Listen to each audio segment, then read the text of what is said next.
Value zone hyper mart Nandamuri Balakrishna గారిచే November 28న నాచారంలో గొప్ప ప్రారంభం. ఎలా ఉంటుంది ఎంకరేజ్మెంట్ బాలు గారిది?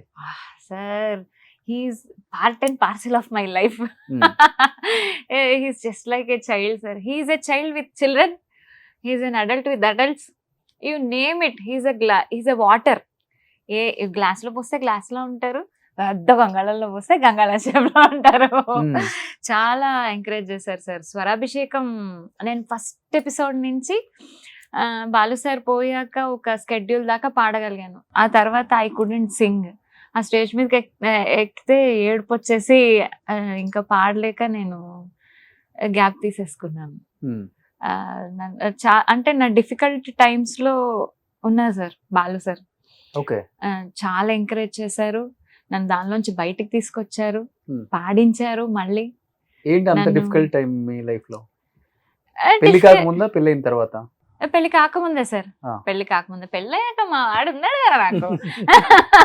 పెళ్ళయ్యాక కూడా ఉన్నారు సార్ వాళ్ళు సార్. కరోనా వచ్చింది కదా, ఆ కరోనా వచ్చిన అది రావడానికి కారణం అంటే రావడానికి రీజన్ ఏంటంటే ఆ బిఫోర్ అది ఏదో ప్రోగ్రామ్ కి రిహార్సల్ జరుగుతుంది, నన్ను దింపమనింది. ఆయనతో పాటు ఓ 2 పాటలు పాడుతోంది, నన్ను దింపమనింది.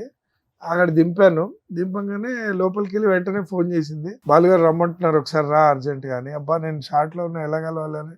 సరే అని లోపలికి వెళ్ళాను. ఏంటి అబ్బాయి బాగున్నావా, అంత బాగుందా, ప్రణవి అంత బాగుందా, బాగా చూసుకుంటున్నాడా అని చక్కగా మాట్లాడారు ఆయన. సరే నన్ను కలుస్తాను. పాపది అప్పుడు ఫస్ట్ బర్త్డే ఉందన్నమాట. ఫస్ట్ బర్త్డే అయ్యింది. అయితే పాప బాగుందా అంత అన్నీ అడిగారు. సరే ఈసారి వీళ్ళు చూసుకొని వస్తానులేండి అని అన్నారు. అయిపోయింది, నేను వచ్చాను. వీళ్ళు ఆ నెక్స్ట్ డే అందరూ రామోజీకి వెళ్ళారు. సామజవరగమన షో రామోజీకి వెళ్ళారు. వెళ్ళి రిటర్న్ అయ్యారు. తినకి ఏమీ లేదు, ఫీవర్లు అట్లాంటివి తినకేం లేదు. కానీ అక్కడ మల్టిపుల్ సింగర్స్ కి కరోనా అని అనౌన్స్ అయింది. సార్ కూడా అనౌన్స్ అయింది. ఆయన వెళ్ళి మన ఫేస్బుక్ దీంట్లో పెట్టారు ఆయన వీడియో, నేను సేఫ్గా ఉన్నారని. అందరూ అనుకున్నారు అయ్యో సేఫ్గా ఉన్నారులే పర్లేదు హ్యాపీ అనుకున్నారు. ఆ తర్వాత డైరెక్ట్ ఆయన హాస్పిటలైజ్ 45 days ఏమో హాస్పిటల్లో ఉంది, చనిపోయారు. అంటే ఆ లాస్ట్ టైం అప్పుడు తిని ఇంటరాక్షన్. అండ్ ఆ షెడ్యూల్ నేను పాడిన దాంట్లో మా షెడ్యూల్లో నేను బాలు గారు కలిసి పాడింది లాస్ట్ సాంగ్. దాంతో ఎపిసోడ్ అండి. ఏంటిది డిఫికల్ట్ టైమ్స్ లో ఆయన బాగా సపోర్ట్ చేశారు? మా అమ్మగారి క్యాన్సర్ వచ్చింది సార్. ఇప్పుడు సేఫ్ నౌ. వచ్చింది, నాకు తెలియదు, చెప్పలేదు. నేనేమో టూర్కి వెళ్ళిపోయాను, స్వరాభిషేకం టూర్కి వెళ్ళిపోయాను. అక్కడికి వెళ్ళాక మెల్లగా ఫోన్ చేసి మా నాన్నగారు చెప్పారు, అమ్మ ఆపరేషన్ థియేటర్లో ఉంది అని. అమ్మ ఆపరేషన్ థియేటర్లో ఉండడం ఏంటి, అమ్మ బాగానే ఉంది కదా, ఏమైంది అంటే అమ్మ క్యాన్సర్. అసలు అవుట్ అయిపోయా ఫ్యూజుల్. What is happening? చెప్తే నేను వెళ్ళాను కదా, ఐ విల్ బి దేర్.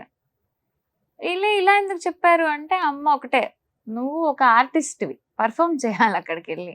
అమ్మ క్యాన్సర్ వచ్చింది, లేకపోతే నాకు కాలు ఇరిగింది, నాకు గోరిపోయింది, ఏంటివన్నీ అన్ప్రొఫెషనలిజం. ప్రొఫెషనల్గా ఉండు, అది ప్రొఫెషనల్గా ఉండు, వెళ్ళి నోరు మూసుకుని పాడు, ఇలాగే చెప్పారు.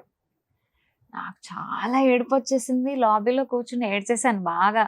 లండన్లో ఉన్నాం మేము. బాగా ఏడుస్తుంటే వచ్చి ఏంట్రా ఏమైందంటే అమ్మ క్యాన్సర్, నాకు చెప్పలేదు, ఏమవుతుందో నాకు తెలియదు అని బాగా ఏడ్చాను. సార్ నమ్మరు, ఆ టూర్ మొత్తం అతుక్కొని ఉన్నారు సార్. ఒక్క నిమిషం కూడా నన్ను వదిలిపెట్టలేదు.